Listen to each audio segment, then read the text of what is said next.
Hello everyone. Let us continue again. So we have discussed who is an elastic reader and who is an inert reader, right? Elastic understanding, inert understanding. And suppose let's see two students, right? One student memorizes answer word for word and forgets them soon after the exam. Another student, however, understands the concepts, thinks critically, and applies them to new situations so he or she can never forget. Right. So the second student demonstrate elastic understanding. Okay. Mm, so I.A Richard believes that good literature encourages readers to be elastic, to think creatively, explore multiple interpretation and possibilities.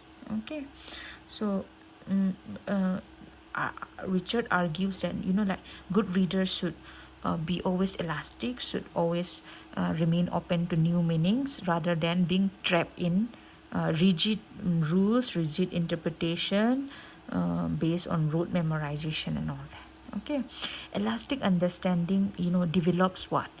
Imagination, creativity, critical thinking, while inert understanding or reading limits the intellectual growth, the growth, right? That's it. So, part 5 is poetry reader and the critic, and then he talks about who is a good critic. Mm, what makes a good critic, right? Critic is critiquing means analyzing, evaluating, interpreting, right? So according to I.A Richards, um, criticism is not simply like expressing your personal likes and dislikes. A critic cannot say, I personally like that work, I personally appreciate that poetry, I personally appreciate that fiction because it is this and that. It cannot, a criticism, he says, is not simply expressing your personal likes and dislikes, but he says that a criticism or a critique should possess certain qualities. Let us see them one by one.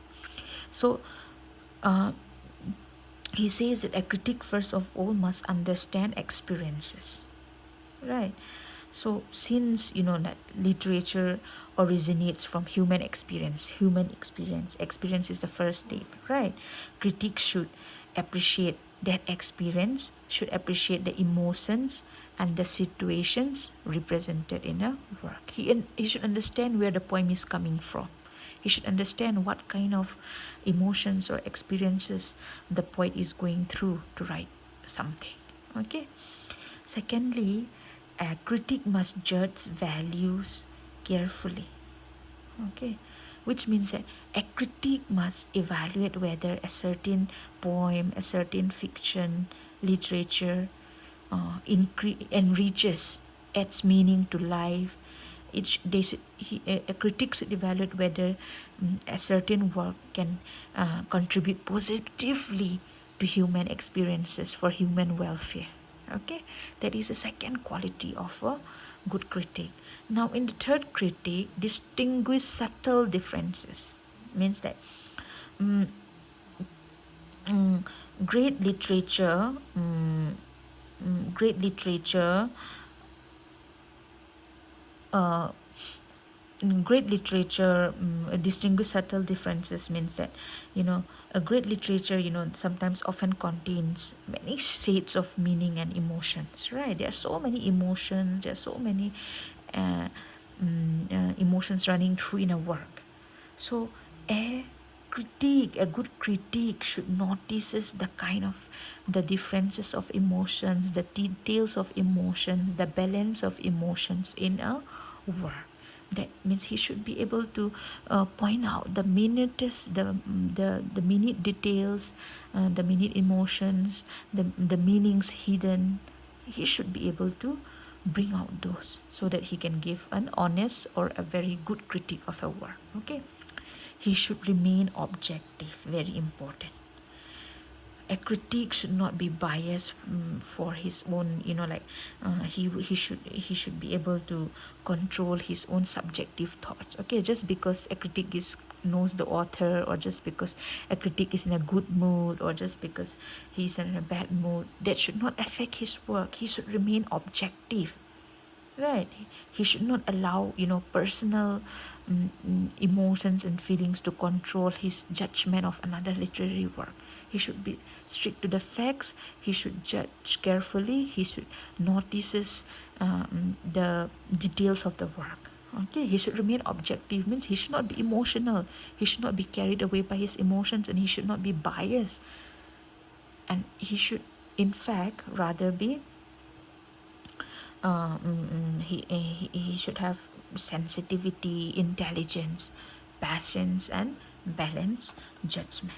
Okay, so he says that a good and I.A Richards says that a good critic is not someone who just attacks literature. Okay, but a good critic is someone who helps readers understand literature more deeply and appreciate its value. Right. So, if you see, like who is a good critic according to T.S. Eliot is also different. You can see the previous essay on T.S. Eliot and see who is a good critic according to T.S. Eliot, who is a good critic according to I.A Richards. They will have some kind of similarities, like to remain objective and all that. Right. So uh, mm, let's say, let us revise again. A good critic should understand experiences, meaning that, suppose, let's say, when we read the Negro speaks of rivers, right? A good critic should understand the situation, the backdrop on why this poem was written. They should be able to understand the African American experiences, suffering, resilience, and all that. That is, understand experiences. Okay, judge values carefully means like, suppose, let's say, when we read about adventures of Huckleberry Finn, or let's say when we read about Pride and Prejudice, right? The book encourages readers to think carefully about, marriage as an institution, to think about the role of women, to think about education, to think about so many things, right? So a critic um, mm, recognizes um, recognizes the valuable contributions of different ideas. Okay, and a critic should be able to ask whether a particular work contributes positively to human understanding. That is, judge values carefully. Right. So a critic must distinguish certain subtle differences, means that um, um, in suppose a student may say all sad emotions are the same, right?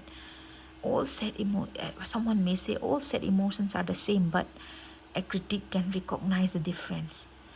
Like, sadness means feeling unhappy, disappointment means sadness because expectations were not met. Grief is deep sorrow caused by loss. Despair means complete loss of hope. Like, that is just an example, right? Sadness, disappointment, grief, despair, all these things may sound similar to some people, but a good critic is one who notices the difference, recognize the difference in emotions, meanings, and attitudes. Okay, remain objective means that a critic should not praise a poem simply because it was written by a famous poet, nor criticize it because he dislikes the poet, right? Like that. Okay, the evaluation should be based on the quality of the work itself. That is what I mean by remain objective. Okay, so, like, uh, a good critique, no, a good critique is just like, example, just like a tour guide in a museum. You take a walk to the museum. The guide does not create the paintings, right? Nor does he destroy them. Instead, he helps the visitors notice important details, meanings, and beauty that the tourists may miss to understand. Right, that is it. A guide does not, create the work, nor does he destroy it, but he helps readers understand the details, the meanings, and the beauty of that work. All right. So we have come to the concluding part. Let us just summarize. So, what is I.A Richards' famous contribution? That is, he introduced psychology into literary criticism. Okay, meaning that he focused on how literature affects the human mind rather than concentrating on authors and historical backgrounds, right? He adds psychology to criticism. He is more focused on how emotions are created, how there is a psychological response in the readers. Okay, now then he emphasized value and communication, and he highlighted reader and response, right? So let us see this last part. According to according to I.A Richards, literature begins with human experience, right? And this experience create emotions and impulses. You mm,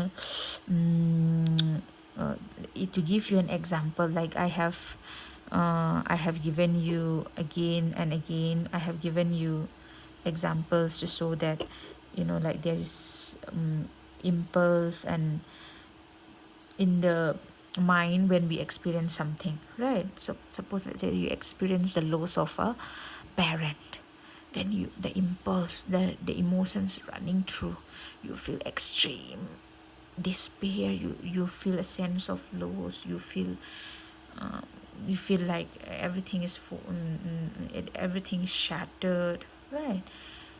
He says that experiences create emotions and impulses. You experiences the death of a parent, let's say, right? Then the impulses is like the emotions and the emotions created by the experience. I feel really sad, right? Then I write a poem and I try to communicate them to. I write a poem, and when I write a poem, value means that I try to write about the sadness that I'm going through in a clear, beautiful language. And then, though I am sad, I try to add hope and meaning to my poem. I try to add hope in the poem. Though there is a sense of loss in the poem, I try to, be more optimistic. I try adding about hope. I try adding about meeting a dead parent in the afterlife. Right? Poetry organizes these impulses, and then it communicates to the readers, right? And then through this process, literature creates psychological experiences and impress and enriches human life. Okay, so um,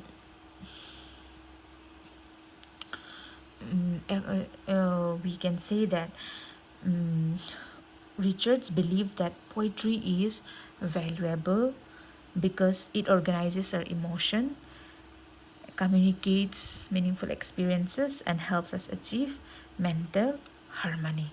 So, if you, let's say, you see the, um,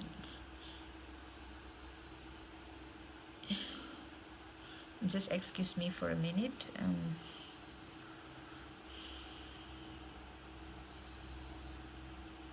I will try to explain the experiences, impulses part again. Okay, since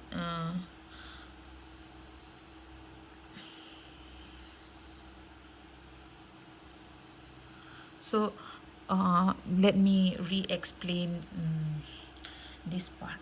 All right, with an example that I get. So like imagine a student leaves home for the first time and joins a hostel. Okay, so the student misses his parents and he feels lonely. That is the experience. Okay, the experience is that he is leaving home for the first time and he's joining the hostel. and the experience is he misses his parents and he feel lonely. And then because he feel lonely and he misses his parents, this loneliness creates sadness and anxiety, loneliness and longing to meet his parents again. This is the impulses. Okay, then uh, mm, he then reads a good poem about separation from family, and then he tries to connect with the poem, and the poem helps him manages his loneliness. Okay, and communication. So uh, since since by reading the poem the reader understands the poem and connects with the poem because they have shared similar feelings. Okay, then psychological balance is like the student realizes that others have experienced the same emotions, so he feels comforted, he feels understood, he feels emotionally balanced. Like he feels calmer now. He understands that he's not alone suffering this kind of mental agony, that he had to leave his parents and all that, right? He is comforted knowing that the others have also gone through this kind of emotions, and he now understood that oh, um, leaving for home doesn't mean I'm not meeting my parents again. I'm going to meet them. Meanwhile, I have to study hard, work hard, and do my best. Right? So he understands, he feels comforted, and he gets emotionally balanced. That is exactly what Richard means when he says poetry enriches human life. Okay, so that's it. And he says that, and these are the process. Okay, these are the main ideas of his essay, and then in the end, um, Richard Richard says that literature principles of literature. Richard says that poetry is literature is very valuable because it helps us understand life, it helps us express our emotions, and it helps us become better humans, right? And then to conclude this essay, principles of literary criticism uh, remains one of the most beautiful, one of the most influential books in modern literary theory. Okay, and it continues to shape literary studies even today. All right, so that is about I.A Richards' principles of literary criticism. See, 5 parts. All these parts are connected to one another, and you will connect them to understand. Okay, and these are the parts of the books. This is what the book is about. So go through the videos again and again in case you don't understand, and make sure you understand every division in every slide. Okay, so thank you, students. Please read well, and all the best.